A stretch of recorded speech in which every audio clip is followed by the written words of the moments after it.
Good morning everyone. 23 अप्रैल आज की date और बात शुरू करनी पड़ेगी यूएस मार्केट को लेके। तो यूएस मार्केट वापस से बाउंस बैक किया थोड़ा बहुत। डाउ जोन्स 1% ऊपर था, S&P 500 टू 2% के अराउंड ऊपर था।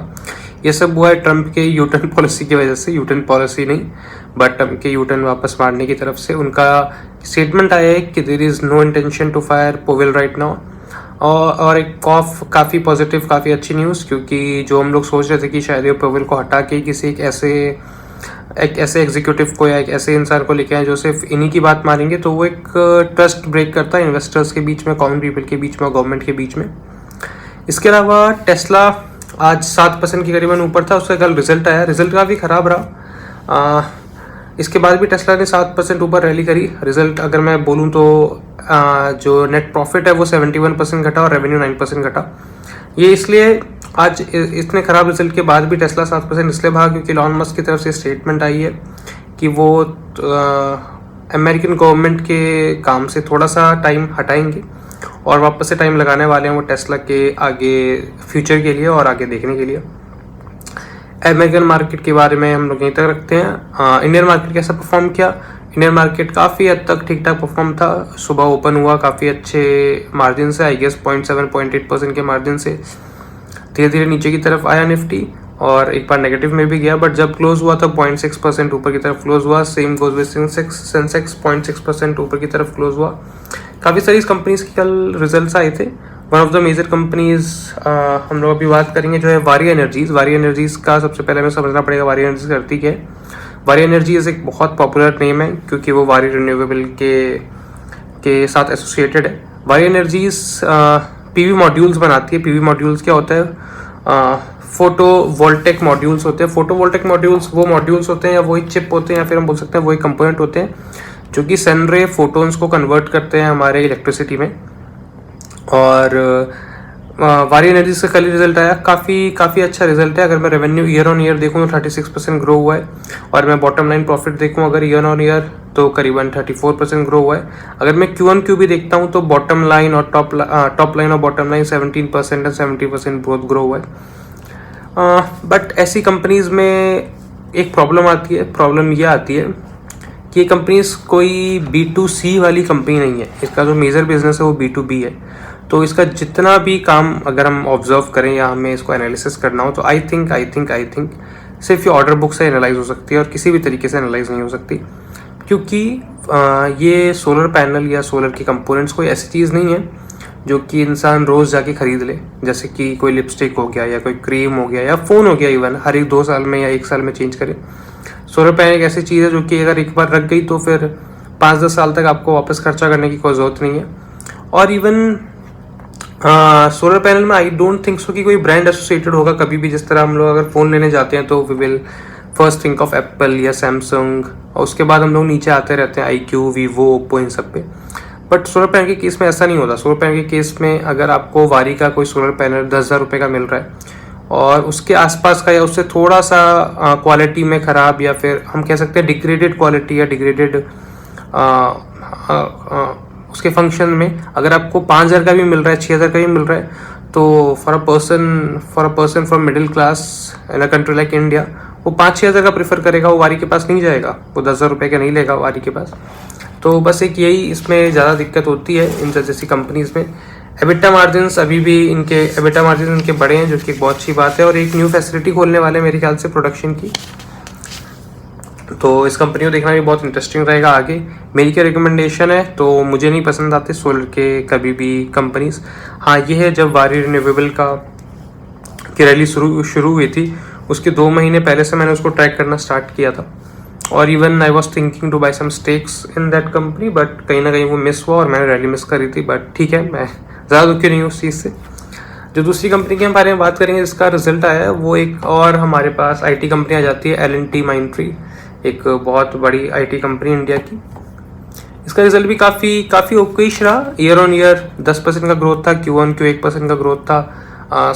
अगर मैं टॉप लाइन की बात करूं तो ईयर ऑन ईयर 10% का ग्रोथ था, Q1Q 1% का ग्रोथ था। अगर मैं बॉटम लाइन की बात करूं तो Q1Q ईयर ऑन ईयर 2.6% का ग्रोथ था और Q1Q 3.9% का ग्रोथ था। इसमें एक चीज़ क्या अच्छी है, देखने लायक है, वो ये है कि इसमें ग्रोथ कंसिस्टेंट अब दिख रही है। अगर मैं ईयरली बेसिस पे चेक करूँ, अगर मैं मार्च क्वार्टर 2024 के रिजल्ट्स चेक करूँ विथ मार्च क्वार्टर 2023, तो उसमें ईयर ऑन ईयर 2.3% का ग्रोथ था। अगर मैं जून 2024 के क्वार्टर की चेक करूँ जून 2023 से, तो ईयर ऑन ईयर 5% का ग्रोथ था। ये टॉप लाइन की बात हो रही है। सितंबर 2024 से सितंबर 2023 ईयर ऑन ईयर 6% का ग्रोथ था। दिसंबर 2024 से दिसंबर 2023 7% का ग्रोथ था। और अब मार्च 2025 से मार्च 2024 में करीबन 9% का ग्रोथ है। तो कहीं ना कहीं कंडीशन तो इम्प्रूव हो रही है कंपनी की, और इवन ग्रोथ रेट भी इम्प्रूव हो रहा है। और एक और अच्छी बात है कि मार्जिन्स कॉन्ट्रैक्ट हो रहे हैं, उसके बाद भी इतना ग्रोथ आ रहा है। मार्जिन्स में प्रेशर है, उसके बाद भी इतना ग्रोथ आ रहा है, तो ये एक बहुत पॉजिटिव चीज़ है। इवन कल HCL टेक के ऑफिशियल से एक न्यूज़ भी आई थी, एक स्टेटमेंट भी आया था। वो स्टेटमेंट ये था, उन्होंने बोला था कि अभी तक कोई भी टैरिफ का असर नहीं दिखा है, जो कि एक बहुत पॉजिटिव बात है, खासकर IT कंपनीज के लिए, इंडियन IT कंपनी के लिए, जिनका की मेजर वर्क ही एक्सपोर्ट पे चलता है, जो US पे या और कंट्रीज़ में एक्सपोर्ट करते हैं अपना सॉफ्टवेयर एंड एवरीथिंग। तो काफ़ी इंटरेस्टिंग रहेगा ये देखना कि किस तरह परफॉर्म करती है आगे IT कंपनीज। इसके बाद एक और कंपनी इसके बारे में बात करेंगे, हमने कल भी डिस्कस किया था बजाज हाउसिंग फाइनेंस के बारे में। बजाज हाउसिंग फाइनेंस जब इसका IPO अभी रिसेंटली आया था, आई थिंक पिछले साल ही आया था IPO इसका, और लोग ऐसे भागे थे जैसे पता नहीं क्या कर देगा ये। बजाज हाउसिंग फाइनेंस के बारे में अगर हम लोग बात करें, तो इसका AUM जो एसेट अंडर मैनेजमेंट है, वो ईयर ऑन ईयर 26% से ग्रो हुआ, और पैट जो है हमारा वो 54% से ईयर ऑन ईयर ग्रो हुआ। इसमें एक अच्छी चीज़ ये है कि जो इनका होम लोन पोर्टफोलियो है, जो इनके AUM का पूरा 56% कैरी करता है, वो 22% से ग्रो हुआ। होम लोन पोर्टफोलियो एक इस तरह का पोर्टफोलियो होता है जिसमें बायलेटरल बहुत स्ट्रांग होता है, और इवन अगर उसमें कुछ दिक्कतें भी आती हैं, उनको वो रिकवर करना बहुत ईजी हो जाता है। एक और चीज़ कि इनका एक जो सेक्टर होता है रिकवरी का, या फिर इनका जो सेक्टर होता है एक लोन का, LOP कहते हैं उसको, लोन अगेंस्ट प्रॉपर्टी, वो भी काफ़ी अच्छी तरीके से ग्रो हुआ। लोन्स अगेंस्ट प्रॉपर्टी भी एक सेम चीज़ है इसमें, कि जो इनका बायलेटरल लेते हैं वो एज अ प्रॉपर्टी बायलेटरल लेते हैं, और रिकवरी बहुत इजी हो जाती है इन सब चीज़ों में। इसलिए इन लोगों का जो इनका एसेट क्वालिटी होता है, एसेट क्वालिटी भी खासकर हाउसिंग फाइनेंस कंपनीज की काफ़ी अच्छी होती है। अगर मैं NII की बात करूँ, नेट इंटरेस्ट इनकम की, तो वो भी 31% से ईयर ऑन ईयर ग्रो हुआ। अगर मैं ग्रॉस NPA की बात करूँ, तो 0.29% रहा, क्वार्टर ऑन क्वार्टर बिल्कुल सेम रहा। इवन NNPA भी, नेट नॉन परफॉर्मिंग एसेट भी 0.11% रहा, जो कि कंसिस्टेंट था Q1Q। इसके बाद अगर मैं 2 मिनट के लिए देख लूँ बजाज हाउसिंग फाइनेंस को कि किस तरह का है ये, अभी इसका क्या हाल है और क्या चल रहा है, तो बहुत इंटरेस्टिंग होगा इसको देखना। बजाज हाउसिंग फाइनेंस अगर मैं 2 मिनट के लिए देख लूँ, प्राइस टू बुक 5 के वैल्यू पे ट्रेड कर रहा है, और बहुत काफ़ी महंगा मुझे ये लग रहा है। बजाज हाउसिंग फाइनेंस को कंपेयर करने के लिए हम उसको किसी और हाउसिंग फाइनेंस कंपनी से कंपेयर कर सकते हैं, बट इतनी बड़ी कोई कंपनी नहीं है, इतनी बड़ी इंडिया में कोई और हाउसिंग फाइनेंस कंपनी नहीं है जिनका इतना बड़ा AUM हो, तो बहुत डिफिकल्ट रहता है इसको कंपेयर करना किसी और कंपनी से, और इसको समझ पाना कि इसमें एक्चुअली क्या हो रहा है। इसका जो हाईएस्ट प्राइस टू बुक गया है वो 6.5 गया है, जो कि 5 दिसंबर 2024 को गया है, वाह। और जो लोएस्ट प्राइस टू बुक गया है वो 4.8 के अराउंड गया है, जो कि 24 जनवरी के आसपास गया। तो आई थिंक ये अभी भी बहुत एक हाई वैल्यूएशन पे ट्रेड कर रहा है। रिजल्ट अच्छा है, बट आई डोंट थिंक कि इसमें मूवमेंट कितनी होगी, इसमें मूवमेंट देखना बहुत इंपॉर्टेंट रहेगी। अगला जो हम लोग बात करेंगे वो एक ऐसी कंपनी है जो कि मेरे वॉच लिस्ट में काफ़ी टाइम से, इसका नाम है टिप्स म्यूज़िक। टिप्स म्यूज़िक की अगर मैं बात करूँ तो ठीक ठाक रिजल्ट, काफ़ी ठीक ठाक रिजल्ट, ईयर ऑन ईयर अच्छा रिजल्ट था, बट Q1Q बहुत ख़राब हालात है। रेवेन्यू अगर मैं बात करूँ तो ईयर ऑन ईयर 24% बढ़ा है, और जो Q1Q है वो बिल्कुल फ्लैट रहा है रेवेन्यू हम लोगों का। जो नेट प्रॉफिट है वो ईयर ऑन ईयर 20% बढ़ा है, बट जो Q1Q है हमारा नेट प्रॉफिट वो घटा है, 29% से घटा है।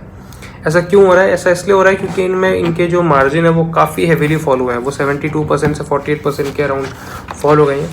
और मार्जिन गिरने का जो इनका एक कारण है वो यही है कि उनकी कंटेंट कॉस्ट बहुत ज़्यादा बढ़ गई है। कंटेंट कॉस्ट क्या होती है? कंटेंट कॉस्ट जो भी पैसा हम लोगों ने म्यूज़िक प्रोड्यूस करने में या एक्वायर करने में लगाया उसको हम कंटेंट कॉस्ट कहते हैं टिप्स म्यूज़िक के केस में, और वो काफ़ी ज़्यादा बढ़ गई है।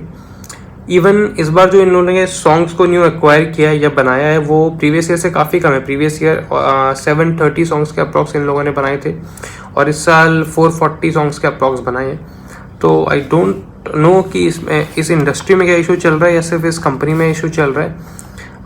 तो इसको भी देखना बहुत इंटरेस्टिंग रहेगा कि कल किस तरह से परफॉर्म करेगा। अगर मैं टिप्स म्यूज़िक भी एक झलक देख लूँ कि किस वैल्यूएशन पे ट्रेड कर रहा है और कैसे ट्रेड कर रहा है तो काफ़ी इंटरेस्टिंग रहेगा। 50 के पी पे ट्रेड कर रहा है।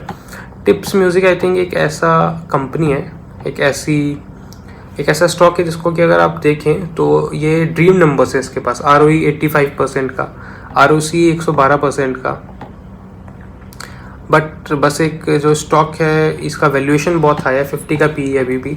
और ये जो उसने हाई मारा था अपना पिछला, वो मारा था नवंबर में, 6 नवंबर 937 रुपीज़ पे, और ये वापस अपने जुलाई वाले प्राइस के आसपास आ चुका है, जून जुलाई वाले प्राइस के आसपास आ चुका है। जो इसका हाईएस्ट पी गया है अगर मैं देखूँ ऑल टाइम तो इसका हाईएस्ट पी गया है करीबन 75 के अप्रॉक्स के हाईएस्ट पी गया है और इस टाइम 78 के अप्रॉक्स का हाई पी है और 50 के पी पे ट्रेड कर रहा है। आई डोंट नो कि इसमें क्या होने वाला है फर्दर, क्योंकि रिजल्ट्स इतने खास नहीं है Q1Q और रिजल्ट खास क्या, रिजल्ट बहुत ख़राब ही हैं। कल देखना बहुत ज़्यादा इंटरेस्टिंग रहेगा कि इसमें क्या ऐसी जगह क्या होता है, इस कंपनी में क्या होता है। तो आज के इतने रखते हैं, कल भी काफ़ी सारी कंपनीज के रिजल्ट्स आ रहे हैं जिनको हम कल ही देखेंगे। कुछ ऐसी कंपनी जैसे SBI कार्ड्स का कल रिजल्ट आ रहा है, आवास फाइनेंशियल का कल रिजल्ट आ रहा है, L&T टेक्नोलॉजीज का कल रिजल्ट आ रहा है, परसिस्टेंट का कल रिजल्ट आ रहा है, एक्सिस बैंक का कल रिजल्ट आ रहा है। तो काफ़ी अच्छी कंपनीज के कल रिजल्ट आ रहे हैं। मिलते हैं कल वापस से न्यू वीडियो के साथ और न्यू कंपनी के रिजल्ट्स और एनालिसिस के साथ। अगर वीडियो पसंद आई तो प्लीज़ लाइक करें, चैनल सब्सक्राइब करें और कोई भी डाउट है तो कमेंट में छोड़ें। Thank you.